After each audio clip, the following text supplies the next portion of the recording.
Hi, Zach. How you doing? All right. I've had them since like 4th grade. That eyes. And freaking out at first. Like I remember the first time I ever had to put my contacts in, I made my dad do it for me because I didn't know how to do it and I didn't want to. But right up against your eyes. Yeah.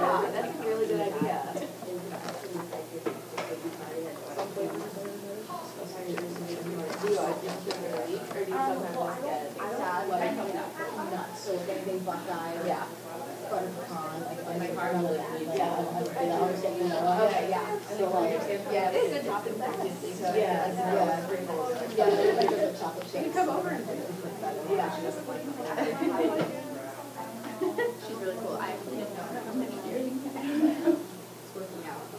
I think. She's secretly good to me. Yeah. Do you have a perception of color study going on upstairs? No, I don't. Okay. I wonder if there is. Okay. I wonder if it's All right. Okay, we've got 12:30. Why don't we get started? Good afternoon, S&P. Good afternoon. Congratulations on finishing 5 weeks. Who's ready for a weekend? Yeah? Oh, not everybody's ready for a weekend. Okay, all right, there we go. Now everybody's ready for a weekend. I want to thank you for a terrific discussion on Wednesday. I thought that was really super. Lots of great ideas, and lots of things were very nicely expressed. Sometimes those are difficult topics to discuss, and we have other difficult topics coming up whenever we're talking about power and justice issues. These can be very sensitive on many different levels. So thank you for your sensitivity and for your participation, and thank you for sharing the airtime. I thought that things moved around fairly well. Nobody was hogging the airtime. Most people, we had a pretty broad base of participation, so thank you for a really great session. I look forward to finishing up grading what you turned in electronically on Wednesday. Keep an eye out on Blackboard. You'll get a graded response from me sometime this weekend, most likely Sunday. All day tomorrow, I'm going to be at OSU attending a neuroscience conference for undergraduates. So I won't be grading tomorrow, but I will be grading on Sunday. Keep your eye out on Blackboard. You'll get some feedback there. Okay? Okay. A couple of things. First, at any moment, Rachel Fenton will probably walk in the door. I got an email from her 32 minutes ago saying that she was leaving OSU's campus to come and join us today. So I don't know when she'll arrive, but she will come in at some point. Does anybody here know Rachel? You would have, okay, some of you had some overlap with Rachel, so that's all well and good. And she'll tell us all about optometry school, this time from OSU's perspective as opposed to Houston's perspective. And I think that'll be really interesting. If you see her walk by, I'm not sure I told her what room we're in, so just wave her in, and I've got this in case she comes up that way. Okay? So she'll be presumably joining us at some time during this hour. We'll find out when that is. Okay, more good news. 1 week from today, we'll have another exam, right? Can we give it up for the exam?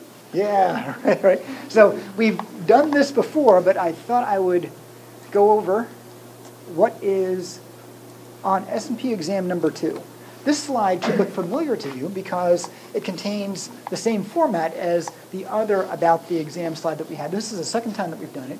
We'll always have the same format, right? You'll have the entire session for this with mostly short answers because our TED Ed questions are mostly short answers. Sometimes TED Ed has you draw something on Draw 2. Here you'll be drawing it on paper. There might be a brief abstract that I give you and ask you to apply some concepts to that abstract, okay? But just as always, study the TED Ed questions, which of course are based on the YouTube videos and the PowerPoint lectures and the readings. But I think the TED Ed questions crystallize those for you. So I think that's probably the best use of your time. I realize that you're busy and you want to study in a maximally effective way. I think that's the best way to study. Look at the TED Ed questions, which incorporate those other 3 sub-bullets that you see there. Okay? Other things that are new this time, we're going to have some of the questions from the Dawkins discussion. Remember that we had a one-pager last Friday that had questions about the blind watchmaker, and I think this half of the room answered those questions in class, and the other half of the room responded to the questions on the greatest show on earth. So something else to think about that was not part of TED Ed, okay, but same kinds of questions. We also talked about the mosquito experiment and the Stanley Miller experiment, and I have a PowerPoint on that available to you on Blackboard and also on the S Drive, and it's entitled Mosquito Experiment and Stanley Miller Experiment PowerPoint. Okay, right? And that's occurring roughly in the September 28th timeframe on Blackboard. Okay? This will be cumulative, but we'll emphasize the information since our last section exam, which was September 18th. Okay? The reason I say it's cumulative is a lot of sciences are, and there are certain things that just keep carrying forward. We learned early on about some theories of perception. We learned early on about how to make some measurements. Those will be true throughout the entire semester. But the primary focus will be on the content since then. And this how to practice is the same as it's always been. Okay, so I'll give us one or two more reminders as we get closer, but I do like to give students a week's notice. It's on the syllabus, nothing has changed, but just so people are very well prepared for all of that. Okay. All right. Okay, on that, I wonder, can somebody, just by way of review, can somebody help us out with some questions from that part of the week? We'll just do a couple of questions on review. And one question that wasn't actually in your TED Ed, but it came up in class, and that is, Mr. Darwin, what good is half a wing? Anybody want to help us out with that? Famous question posed to Darwin. Talked about the gradual evolution of different features that an organism might have. Mr. Darwin, what good is half a wing? Okay, thanks, Alex. The conclusion is good for a lot of things. Mating, it could, I guess, reflect the fall. Okay. And okay. All right. So it could be doing a lot of things for us, even if it isn't really flying for us. Abby also had a hand up. Anything to say? Okay. Okay. All right. So we can see that sometimes these items will serve other purposes, right? One other one that's really fun is there was a biochemist about 10 years ago. His name is Michael Behe. And 10 years ago, it was 2005, I was in this class, and during our semester, there was a wonderfully interesting debate going on in Pennsylvania. It was Dover County, Pennsylvania. And it was about the teaching of evolution in science classes. Does anybody remember hearing about that debate? You would have been young-ish, right? But Michael Behe was one of the persons arguing against the teaching of evolution in science classes and in favor of teaching creation as a complementary way of describing how things came into existence. So it was a very interesting debate that was going on. And what Behe, who was a biochemist, claimed is he thought he had found an instance of irreducible complexity. Right? And we had that conversation when we were talking about the greatest show on earth. And he found something that a biochemist or a biologist might know as the flagellum motor.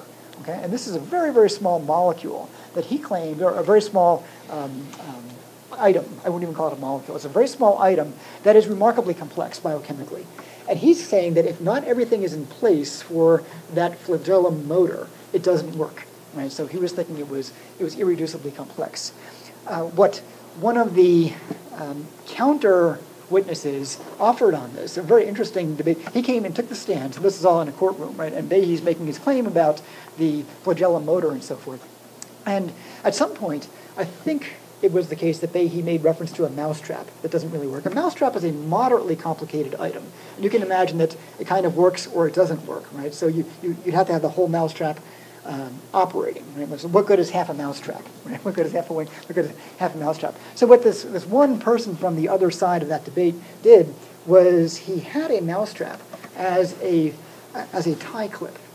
Okay, so it wasn't good enough to catch a mouse, but it was able to at least fasten his tie. And he said, well, here's an example in real life of something that doesn't do what you and I understand it to do right now. A mousetrap catches mice, but it also can serve as a tie clip. Right? So it's, the metaphor was just there. Right? It might be doing something else for us. So what good is half a wing? Well, it might be serving any number of purposes. Okay? Can somebody describe for us what was going on in the mosquito experiment, as I'm calling it? How did that work? The mosquito experiment. And then in a moment, I'll ask you about the Stanley Miller experiment.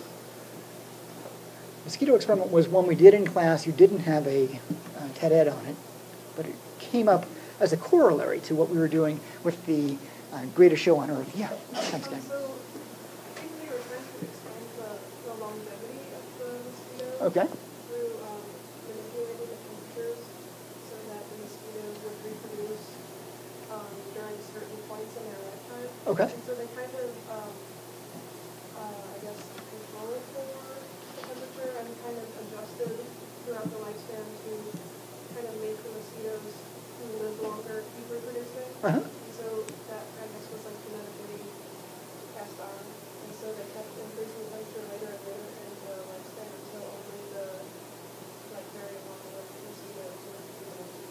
Excellent, excellent, right, okay. So it's this idea of random mutation, non-random selection, and even though we can't go all the way back in time, 3 billion years, Gabby's given us a beautiful summary of how you can show the principle of random mutation, non-random selection right before your eyes. Mosquitoes have a very brief turnaround time. There are fruit flies and animals of that variety that might live for only 24 hours or 72 hours. So in the course of a semester, you can actually show in a biochem class or in a biology class evolution happening right before your eyes, just as long as you're experimentally controlling the feature that you're selecting for. Okay? Thank you, Gabby. Nicely explained.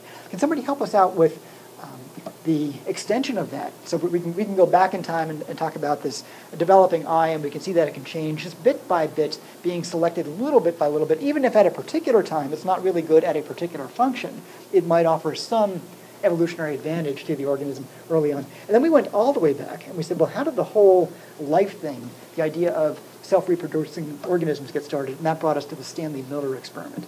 Anybody want to give us a thumbnail sketch of what his idea was, anyway? Okay, thanks. So he was sort of distributing how organic molecules were forming originally, and he would dissolve substances like methane and ammonia and hydrogen and water, and then when he had a spark, he found that molecules such as amino acids were forming from that combination. Excellent, right. So in his primordial soup, he was trying to, in the 1950s, and I might have it, I might have a quick picture of Stanley Miller.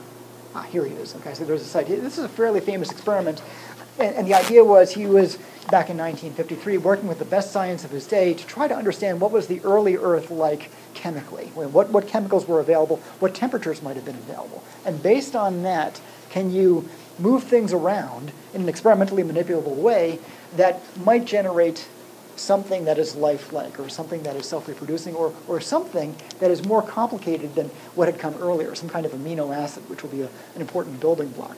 And it was controversial as to whether that was actually successful or not, right? But it got the ball rolling on thinking about what the earliest elements must have been that went into these self-reproducing organisms and how might it have come about. In one of the first chapters that we read in this class, it was Nick Lane talking about consciousness. People remember that one? Consciousness is chapter 9, I think, in that book. And that book is entitled The 10 Great Inventions of Evolution. And I think number 1 is life itself. And he talks about how life might be started. And he uses ideas very similar to this, but they've been updated in the last, something like 50 years or so. We have better approximations of what the early Earth might have been like, and so forth. If anybody's interested in that, I'm happy to share that chapter on the most recent thinking on this important question: how did the whole thing get started? But however it got started, it seems to have got started, and then we are here today because of the engine of evolution: random mutation, non-random selection. Okay, all right. So that's our review. And we have lots of things to talk about for today. I do want to start out with a video on color vision that I think you might enjoy. And by the way, the researchers that you're going to see here are Jay and Maureen Knights. And they're terrific researchers. They're world famous for their work on color vision. I also happen to know them. My wife, who is a vision scientist as well, studied in the laboratory. So after you do a PhD, you frequently do a postdoctoral fellowship. And my wife, Karen, did her postdoc with Jay and Maureen. So we'll see Jay and Maureen here. And we'll also see their 2 squirrel monkeys, who are Dalton and Sam. Okay. Alex, could you turn that down for us?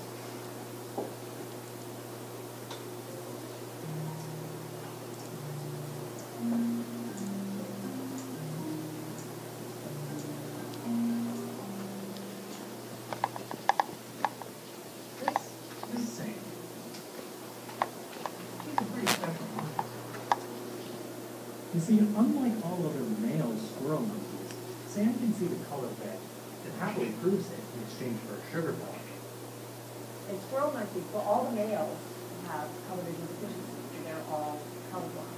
But not Sam here, whose ability to smoosh his face against the pink dots on the touchscreen represents a culmination of color vision research by Jay and Marie Knights. One is a geneticist and genetic engineer. I'm a neuroscientist. But so we put together. Not to bring male squirrel monkeys up to par with females. Our whole goal was eventually be able to do this. Colorblind people, many of them might be green with envy, watching a monkey see red. There are a lot of misperceptions about colorblindness. Oh, you can see only black and white, make a black and white television. But almost everybody is colorblind, not completely colorblind. 99% of colorblind people have the red-green variety. This doesn't mean they can't see red or green. They just experience red or green differently from normal people. And this small gap in the color spectrum contains even the most basic experiences. A red pepper and a green pepper almost look identical. A green banana and a yellow banana, again, very, very hard to tell. Similar frustrations occur in the butcher's town. A colorblind person is pretty lost at being able to tell when there's bright red means using their color vision. As a matter of fact, if you can't beat USDA meat inspector, you know, it's not going to be Other jobs are difficult or impossible. people want to be a pilot or they want to be a nurse. A nurse cannot really be colorblind. You know, there's all those pills and all those different colors. You think they're pretty blue or they're, you know, flush and red. Or if you're a colorblind videographer trying to make a video about color restraints. Like doing it differently. Reach on, Dr. Knights. Oh, honey, let's take a vacation to July and see the beautiful on colors. You know, the sunset. Oh, sweetheart, isn't it so romantic? The color of the sky looks pretty much the same. You can start to see why 1 in 12 men or 1 in 2 other women affected by this disorder might be interested in the cure. So in 1999, we decided that we would give it a shot and try to see if we could cure. Easier said than done. Colorblind isn't an illness. It's 100% genetic. Right. Let's back up for a second. At the back of your eye is your retina, and inside that are 3 types of photoreceptor cells called cones. There's one more sensitive to red, one more sensitive to blue, and one more sensitive to green. And each of these cones and the corresponding pigments are encoded by specific genes. So pigments and other overall findings include things like that chromosome and code, and one code to red, and the other one code green. But the color Only one type, red. finding that faulty gene is relatively simple. Placing those genes inside the cone cells, those right genes, well, that's a bit tricky. You have to have some way of delivering the gene to the cells that you're trying to treat and not to the whole cell. Fortunately, nature has crafted a really powerful method of forcing DNA into a very specific cell, the virus. The virus can be called adeno-associated virus.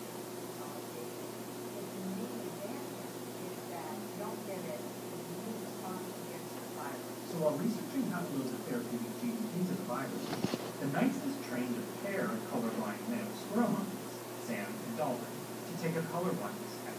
Every single morning, the monkeys wake up and before they have breakfast, they go, okay, I've had a color tested, and the monkey can touch the place where they see, you know, that colored block. And they can be most cases get the most reward if they're, you know, just touching their nose and they take down and And just to be thorough, we also ran people on them. Occasionally they can't touch the right spot, but all the trials we know that they can only really get it right all the time if they have normal color. once the monkeys are trained and the virus is ready, Sam and Dalton underwent a fairly elaborate procedure. Infrared surgeon slipped the needle underneath the retina and fluid is huge on the piece of their back of the eye. It wasn't immediately obvious that it worked. And we didn't know how long it was going to take for them to change the behavior after the pigment was expressed robustly. Now when you look back and you see the difference between the animals, it's so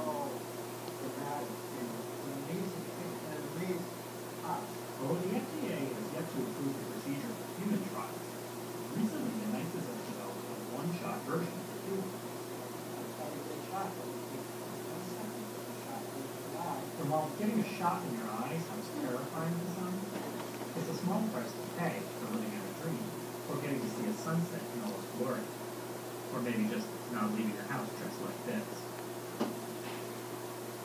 Design Friday, a new process. Okay, so some exciting technology in the world of color vision. And welcome, Rachel. Glad that you're here. Welcome back. Thanks. I don't think I said what room we were in, but this is the room that you and I had this in a couple of years ago, so that worked out just well. That was Jay and Maureen Knights talking about some of their newest experiments on this. When you were taking this class, I had a slightly older version of that video, and they've made some developments since then. I don't know if I told you that Jay and Maureen were the people who were supervising my wife's postdoctoral fellowship. So we know them. By the way, they're going to be visiting my wife's S&P class later this semester. If the schedules work out, maybe we can Skype in with Jay and Maureen. They have daughters. Their oldest daughter is Rachel's age, and their younger daughter is at Scripps University, Scripps College, which is who's heard of that? Scripps? Okay, it's a college just like ours on the West Coast. Right? So they've got two daughters roughly your age. Okay, so pretty cool that they can take this colorblind or color deficient monkey, right? So there's a male-female difference there. Most squirrel monkeys are dichromats. If they're male, they're trichromats if they're female in that particular species. And now you can see Sam and Dalton doing fairly well with this. There was one less successful monkey that we don't hear about in this video. This other monkey, I think there was some challenge in getting the initial virus to work. They didn't have the color success. Also, that monkey was always much more difficult to train behaviorally. And they knew Dalton at the time was their hotshot. Sam is younger. Dalton was the hotshot. And when you tried to train Dalton on a task, Dalton got it like that. The other monkey was much less cooperative. And so they did their trial run first on the one that was less cooperative to see if they could, just get all the bugs out, and then they wanted to make their best shot with Dalton. So Dalton was the first male squirrel monkey to become trichromatic after this therapy. Questions or comments on any aspect of that? Sam and Dalton, gene therapy to get color vision, pretty cool, I think. Yeah. Okay, all right.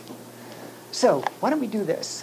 Why don't we do just a couple of slides on this since you started your TED Eds on that, and then maybe what we can do is in just a couple of minutes we'll hear all about OSU's optometry, if that's okay. These will be familiar to you. You've seen these slides before and you haven't seen them recently, but we'll just open up a couple of these. Okay, we'll go to the 10-2 conversation for today. Okay, and why don't we see if we can go, that was Dalton. Okay. Can somebody walk us through this, right? Or let me phrase that differently. How many people were okay with this kind of layout? Was that pretty clear in the video? Fairly well for you? Yep, okay.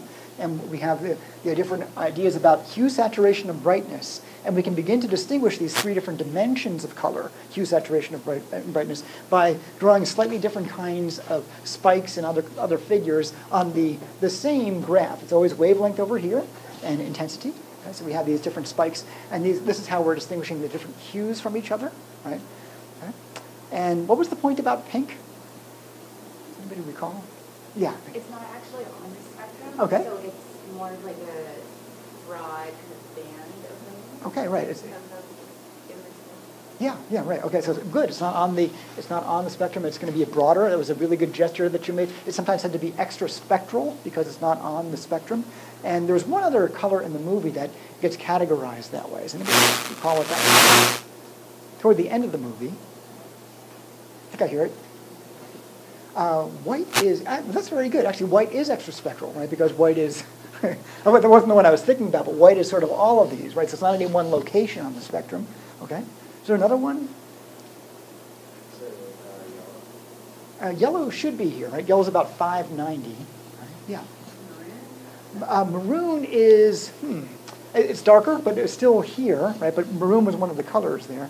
Yeah. Brown, okay, yeah, that was it, right? So there's no brown anywhere on there. And when we get to Color Point's Power Wheel, which you might remember doing, we'll see if we can develop a pretty good brown using just the instruments that we have inside of the color wheel. Okay, so if this is red, that's pink, and Liz already gave us that one, okay? Is that clear to folks? Okay. And this is relatively saturated, this is relatively desaturated. So every year I mentioned that one of my teachers at Brown talked about the group called Pink Floyd as highly desaturated red Floyd. That's how he referred to that group. So here's red, and here is desaturated red or pink. Okay? Saturation means how well localized. All the energy here, all the photons are right at that one wavelength. Okay? All right. And then we have one more, and that's simply how many do we have without expanding or changing the wavelength we can go between red and maroon. Okay? Are those fairly intuitive to folks? People understand how, so we have these 3 different dimensions, and I think it's nice that they can all be represented by different manipulations here. Okay, we've got a ton of color demos, but we can do those really at any time. We have Rachel Fenton with us to tell us all about life after Denison, and in particular, life after Denison just down the road. So thank you. You want to come on up here, or you can sit, you can stand any way that you want to do. Okay, that works. That works. I'm going to sit. I have brochures and cards for one of the counselors on campus in case anyone's interested. Should I just talk about the program, why optometry? Do you guys have questions? I don't know format-wise. Yeah, okay, yeah. So we were going to leave it pretty open, but I would love to hear about the program and how you found your way there. Okay, so just optometry in general, I kind of didn't know what I wanted to do. Up until the end of my junior year, I finally decided on optometry. That was for kind of a couple different reasons. One of them actually was the academics end of it. So it was like this class and some of my other neuro classes. I was a psych major neuro concentration. So some of my neuro classes, this class, psychology classes, I was always interested in the visual system, specifically how vision works in the brain.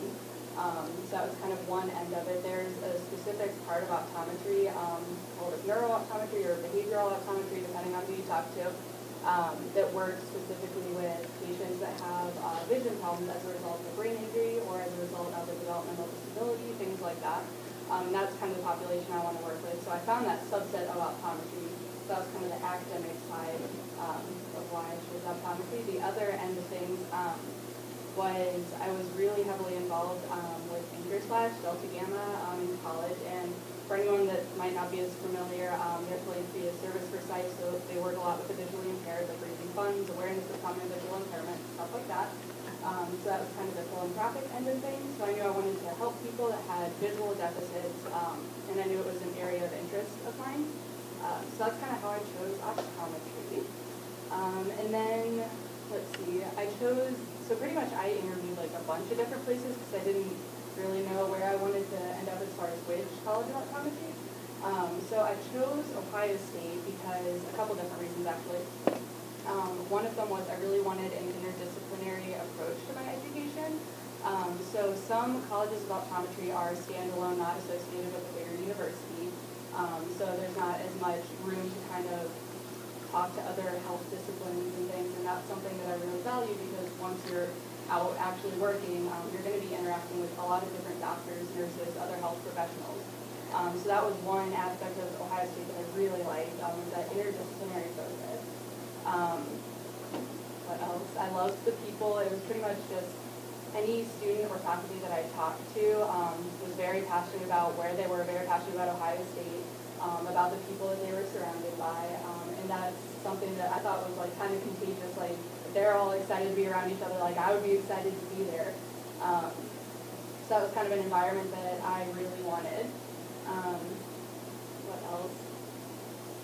Ohio State's just, it has the whole name recognition. Like they're very highly thought of, like within optometry and just within like the health professions in general.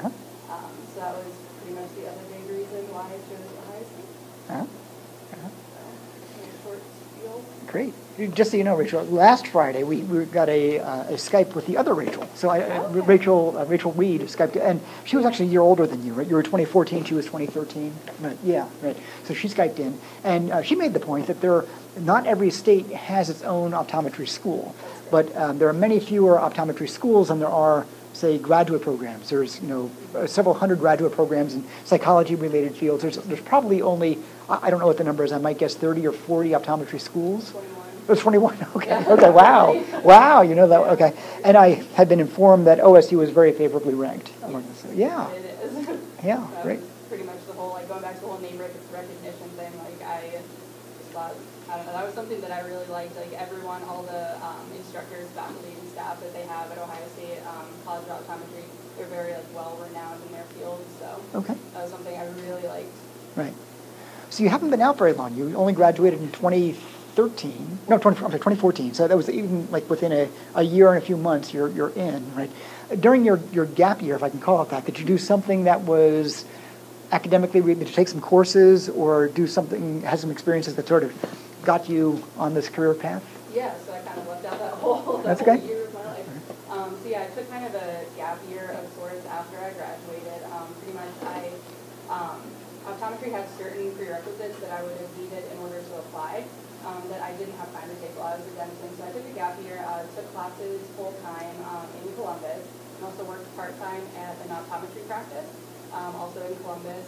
So I worked as a technician. I did like pre-testing, patient history, stuff like that before the patient saw the optometrist. And also like some front desk work, stuff like that. That's basically what I did in my gap year. Also, that's when I did all of my interviews, so I traveled a lot, which was really fun. Oh, good.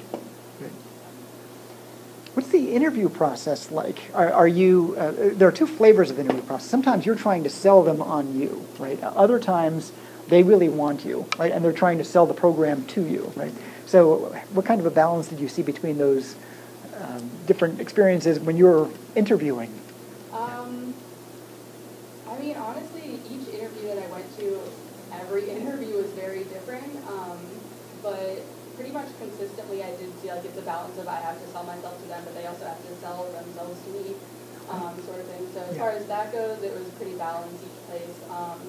But yeah, like interview questions, like they had some of the consistent ones, like why optometry, like why this school, stuff like that. But some of the questions like were a little bit different. So honestly, it was a huge learning experience for me. It's pretty much, to back up a little bit, I applied to optometry school kind of at the end of the application cycle, like they do things on a rolling basis. So I was kind of at the end of things, and I wanted to give myself the best chance of actually going to optometry school the next year. So I applied to a bunch of different schools, which most people don't do. But yeah, it was pretty much a really big learning experience for me. I'm trying to think, like I learned a lot about how to interview. So at least for optometry school, I can say, I don't know about like other interviews for jobs and stuff, but something that I learned was it's pretty much how you respond to them asking a question, not necessarily what your response to a question is, but kind of like how you approach, like if you don't know the answer to something, like how you approach answering the question more than your actual answer. So that was something that I didn't know going in, but was really important that I found out. Yeah. So that's kind of just a little. Maybe we have questions or comments from students? Did you find that taking a gap year was like overall helpful for you? Yes, I think it was.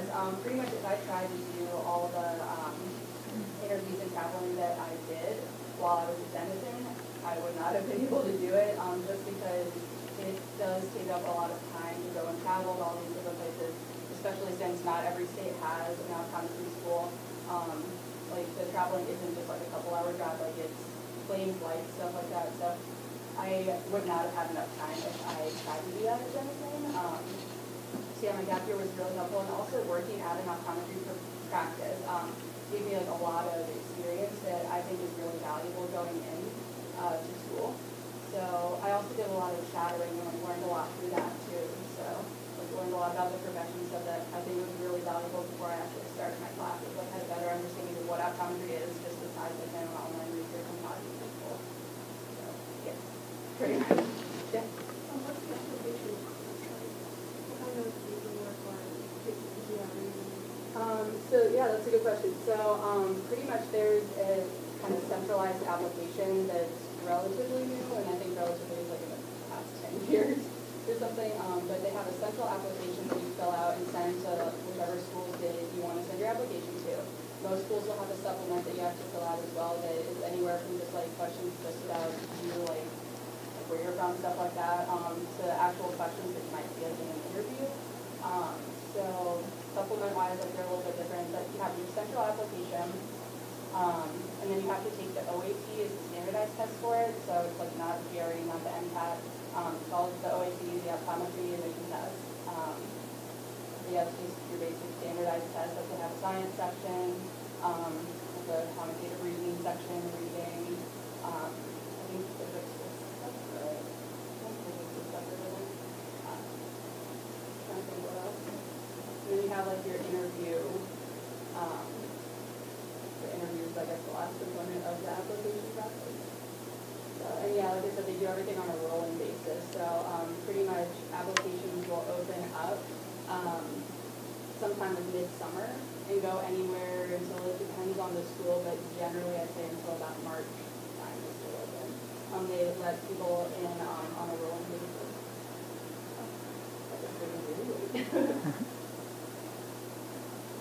Something else from our students.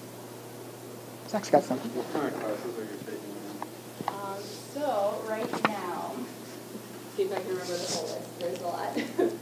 Right now I'm taking a biochemistry course, practice of optometry, pathophysiology, ocular anatomy, general anatomy,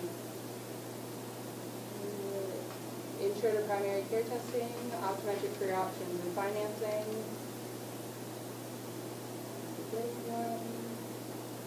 Optics, the last one.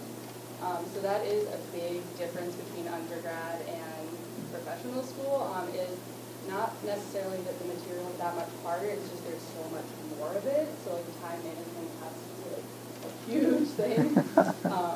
There's just like, that's the thing that I've had a little bit of trouble adjusting to, but you kind of learn how to adjust to it, I guess.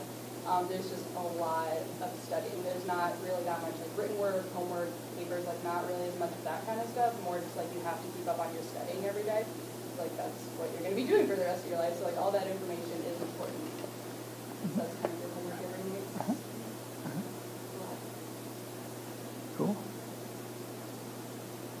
A couple of other ideas. So when you were a student here, you were around students who are approximately your age, plus or minus, whatever the first year to senior spread typically is. So we have a lot of 18 to 22-year-olds. We have some 23-year-olds, a few 17-year-olds, occasionally somebody outside of that range. Your classmates now, how similar are they to you demographically, especially in age? Is it a wider group? There is a pretty wide group. So my class specifically ranges anywhere from 22 to 55. Okay. But there's only one 55-year-old. Okay. Generally, it's like people around my age, maybe a couple years older than me. It's kind of the middle of the pack sort of age. Okay, really, yeah. And do you have some idea about how they were, so you were a psychology major, neuroscience concentrator. Some idea about some of the other folks, if you know, I don't know, you've only been there for about a month or so you're still relatively new. Maybe you haven't gotten to know everybody's history, but curious to know, where do the optometrists come from, right? So they're all coming out of optometry school, but going in, you were a psych major. What do the other folks study, or what other life experiences do they have? So it depends. So for anyone that went straight from undergrad into optometry school, or even took a gap year like I did, or 2 gap years even, people were generally either bio or chemistry majors. Okay. Bio is pretty much the really big one. People that were on like the pre-med track, if that's what you want to call it, is pretty much the prereqs for medical school are relatively similar to optometry school. We have all those basic sciences. Okay. What was the other part of that? No. So that's fine. So the idea is that they come from diverse backgrounds. So, yeah. Right. So some other people that maybe took a few extra years off before coming to optometry school, like they had other jobs. So I know there's another Denison alum that's in the class above me that worked. I can't remember exactly what he did, but it was something with chemistry. Like worked for a few years, like out, like doing a job, stuff like that, and then decided that's not what he wanted to do, and he did like a career change. And that's kind of the other half of the class, I guess, would do like a career change sort of thing, where they were in one profession, kind of wasn't doing it for them, and wanted to switch, and then so that kind of. Okay. And like everyone's story would be different as to why, but yeah, it's either like they come straight from undergrad pretty much, or it's a career. So Rachel is from Florida. originally.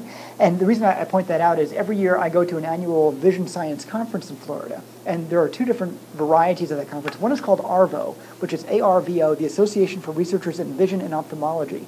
And when you go to the ARVO conference, there is a really, really big conference hall that's about the size of a football field, and it's just row after row after row of scientific posters. Has anybody here gone to the Anderson Poster Symposium that we have? They have a group for the psychology, for all the sciences, and then they have another week for all the other summer scholars, and there's row after row of posters. Well, this thing is like a football field long, and on certain days, all it is biochemistry. All these folks study vision, but they don't study vision in the same way that we're studying here, where there's a behavioral component to vision, and we're getting measurable thresholds in awake behaving humans or awake behaving monkeys. These folks do vision entirely in a petri dish, and they develop things like the AAV that you saw a moment ago in Jay and Maureen's virus. Right? They are injecting that virus. Who does that work? Well, it's the biochemists that are able to put those kinds of things together. Jay, he described himself as a neuroscientist. He's actually in their psychology department. He's a psychophysicist by training. So I can imagine that you have a lot of folks who are way, way down in hierarchical reductionism. Remember that little bitty? Hierarchical reductionism from the Dawkins readings, who study vision really at a cellular and molecular level. Right? And there are people who are looking at it much more behaviorally. And that actually kind of brings up an interesting point that I wanted to talk about. So not every optometry school has this, but certain ones will offer a combined degree where you can get your OD, your optometry degree, but also at the same time you can get a master's in vision science. So that's something that at least I'm interested in, like especially from the directed study that I did with you, was this combined degree. So pretty much you have to be accepted into your optometry school, and then at the beginning of your second year you apply to the combined ODMS degree.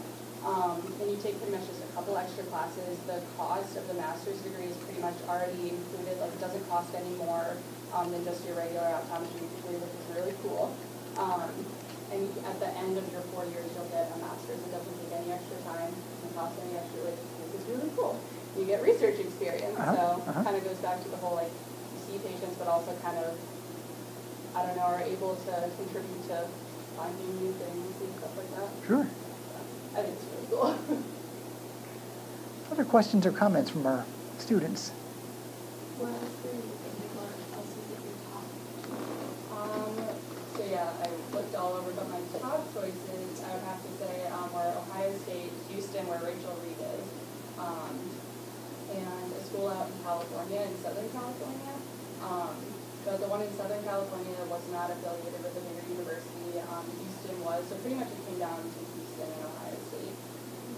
And I kind of had to like compare like those really subtle things. So one of the other things that kind of pulled me towards Ohio State was for this combined ODMS, given what my interests were in working with somatically brain injured patients. I would have a better like selection of advisors, I guess, for that combined ODMS degree at Ohio State than I felt like I would have at Houston. So at least that was like one specific thing.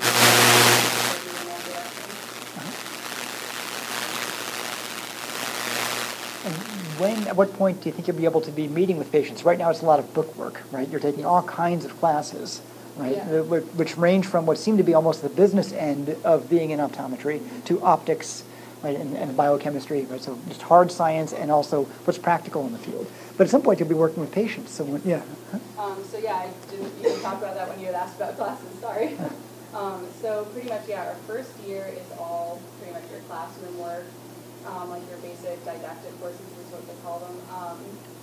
And starting second semester of your first year, you'll be able to shadow a third year in clinic, so you don't really get to do a whole lot of things. It's more just like the pre-testing that you do as a technician to help out the third years. That's kind of all you do your first year, and that's not until second semester. Starting your second year, you get to pretty much practice like your skills that you would do during an exam in pre-clinic, so that's just like with your classmates and stuff, but also you do have more exposure to clinic, so pretty much you and another second year would kind of be paired up and like work under a third year or under a preceptor, like another optometrist that kind of teaches you what to do. So that's more second year. You get a little more into clinic, but still have a lot of classes. I want to say classroom classes. You have a lot of classes still. second year, third year, you're pretty much all in clinic, just a couple of classes. Fourth year, you're out on rotation. So you'll do 2 for Ohio State at least. You would do 2 at in Ohio, 1 at Ohio State, and then 2 other ones out different places, kind of around the United States, depending on like where they have established extra sites. Okay. Many people in the room probably have some variety of a clinical aspiration. Not everybody, but some folks probably want to be working and interacting with folks in some kind of clinical way. And different fields have different kinds of clinical licensing. So you're going to be, I think you said 4th year, you're going to be out doing your rotations. One will be at OSU, and then others are away. At some point, you wind up with some kind of a degree that would allow you to practice, right? And how generalizable is that? Are there different state requirements? Or maybe you haven't gotten that far yet. There are different state okay. requirements. So pretty much before you can go out, once you're done with school, before you can go out and like start working and practicing, you have to take the boards in order to get your license. So the boards like have 3 different parts. So that's just to get your license, but then state by state, it's this is where it gets like a little confusing. I don't fully understand it. That's right. What I know now is that each state has different requirements as far as laws, their scope of practice, what they can and cannot do. So, for instance, just an example, in Ohio, we are not allowed to use lasers at all, but in Kentucky and like a couple, I think 2 other states, you are allowed to use certain laser procedures. So things like that, like your scope of practice is a little bit different, and that's state by state. Optometry is a legislated profession, so you have to like go and fight for like what you want to do and like your scope of practice and stuff. So there is that whole like legislative aspect of things okay. that is kind of interesting for a health profession, I think. Yeah, well, didn't realize it was that complicated. Yeah. Has anybody ever heard of the politician named Rand Paul? He's actually an ophthalmologist by training, or I think it's ophthalmologist, I don't think it's optometry. But apparently I think he and I would have been at ARVO at the same time. You know, there are 10,000 vision scientists, so I wouldn't know him. Right? But he was there, and when you mentioned legislation and all the rules going around what can be done in a particular state, I didn't realize we can't have laser procedures in this state. But okay. Yeah, not by an optometrist. Okay. You have to go to an ophthalmologist. So just to clarify, I don't know. Some people know this, some people don't. Optometry, we don't do any surgery, nothing like that. Surgery, in most states, lasers included, that's all done by an ophthalmologist. So an ophthalmologist, they go to medical school, do a residency in ophthalmology. Optometry is different. We're not medical school at all. We're like our own school. So just like a clarification for everyone. Right. Something else. I hate to put you on the spot. Can you put anything more broadly about life after dentistry? So we've heard a lot about the professional world, and we've heard a lot about optometry, right? Oh gosh, that's hard.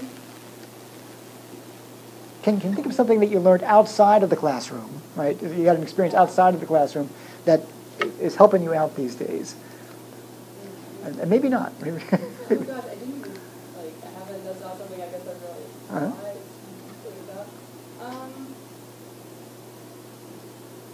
I don't know. One thing I will say that I miss about Denison is that like enjoy it while you're here. Pretty much like Denison is like a family, so that's one thing that like other schools like when I took my gap year, I took classes at Columbus State, and you don't get that same like everyone's friends with everyone, everyone's here to support everyone sort of feeling. So that's one thing that I loved about here, but I did end up finding at Ohio State College of Optometry, which was like a small little group within a big university.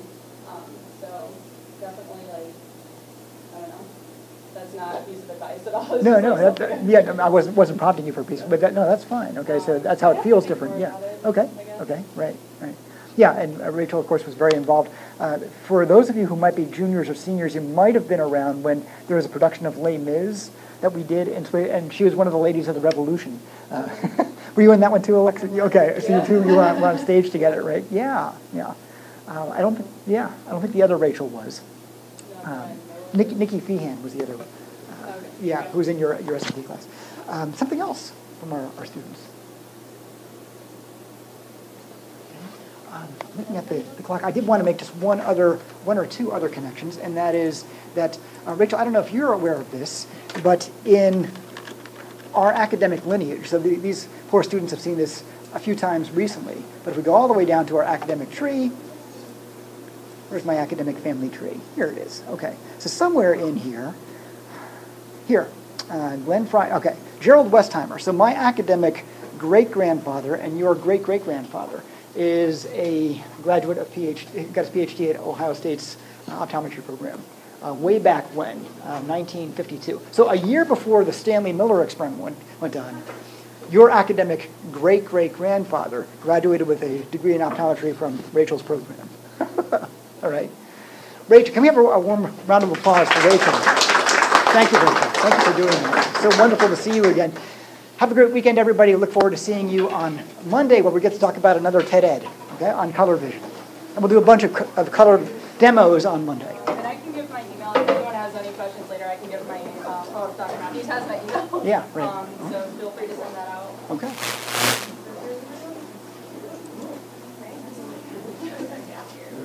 Yeah, that was what? Thank you. I'm really such a big fan right now. I remember Joe, but I did like that.